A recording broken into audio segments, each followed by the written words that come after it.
ప్రైవేటీకరణకి డైరెక్ట్ సంబంధం ఏంటి?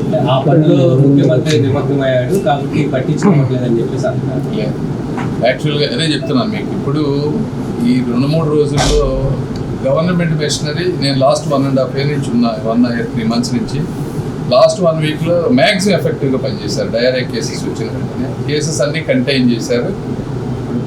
ప్రైవేట్ వాటర్ ప్లాంట్స్ ఉన్నట్టు అన్నిటినీ టెస్ట్ చేశారు, వాటిని కొన్ని బ్లాక్ చేశారు. పానీపూరి సోర్స్ ఐడెంటిఫై చేశారు, ఎక్కడ ఉందో వాళ్ళని బ్లాక్ చేయగలిగారు. ఈ కేసెస్ అన్నీ చూస్తే చాలా ఒక 5-10-20 కేసులు లోపలికి వచ్చేసింది. ఒక్క ఫెటాలిటీ డెత్ కూడా లేదు. ఇవన్నీ చేయబట్టే ఎఫెక్టివ్గా జరిగిందనేది నా అభిప్రాయం. సార్, పై స్థాయి అధికారులు అయితే బాగానే పనిచేస్తున్నారు, కింద స్థాయి అధికారులు మాత్రం పనిచేయట్లేదు. వాళ్ళ మీద చర్యలు తీసుకోవడానికి కమిషనర్ గారు ఎలాంటి చర్యలు తీసుకోబోతున్నారు? అదేనమ్మా, అంటే ఇప్పుడు సిస్టంలో ఒకళ్ళని చాలా ఉన్నాయి సిస్టమేటిక్ ఇష్యూస్.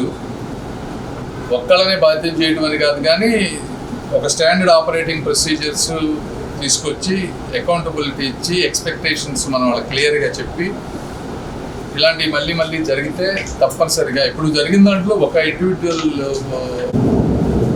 ఇవన్నీ కాకుండా ఇప్పుడు దీనివల్ల కొంతమంది పానీపూరి వీళ్ళందరినీ బ్యాన్ చేశారు. నేనేమన్నానంటే కమిషనర్ గారికి అన్నీ బ్యాన్ చేయాల్సిన అవసరం లేదు, అందులో మీరు ఒకసారి శాంపుల్స్ టెస్ట్ చేయండి. ఆ తర్వాత ఆ పానీపూరి వాడే వాళ్ళని కూడా ఎఫెక్టివ్గా వాటర్ బాగా వేడి కాచి ఉడపోసిన వాటర్ని పెట్టి వాళ్ళ స్టిక్కర్ పెట్టి క్లీన్ వాటర్ అని పెట్టుకుంటే మళ్ళీ వాళ్ళు రెజ్యూమ్ చేసుకోవచ్చు. అందరికి ఇబ్బంది పడాల్సిన అవసరం లేదు.